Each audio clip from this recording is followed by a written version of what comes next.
Hello friends, કેમ છો? મજામાં જ રહેવાનું. And happy Diwali. સો હું રેડી થઈને આવી ગઈ છું અમારા અહીંયા કૂવા પાસે. કેમ આવી ખબર તમને? આ ઘડિયા રમે એ જોવા માટે. જોવો ને કેટલું મસ્ત રમે.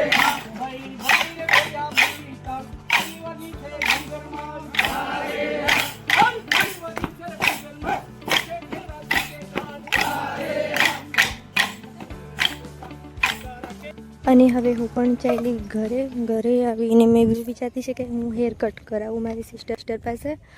અને વાળ પણ ધોઈ નાખ્યા છે. અને આ મેડમ હવે મારા હેર કટ કરશે. મસ્ત કાપી આપે એમ કીધું તો છે. હવે ખબર નહીં કેવા કાપે તે. અને એને મસ્ત કાપી બી આવી જેવો મસ્ત લાગ્યા કરે ને. આ તમને નહીં ગમે તો કાંઈ નહીં, મને તો ગમે ને. અને હવે હું ડુગ્ગુ સાથે ચાલી દુકાન. એને જો નહીં હાથ પકડે તો હાથો નહીં પકડવાની, ઉચકું એમ કે તો ઉચકે બી નહીં ને મસ્ત ચાલ્યા કરે અગાડી જાય. અને હવે અમે એક પડીક લીધું, રસ્તે ખાતી હવે ઘેરે જતી છું.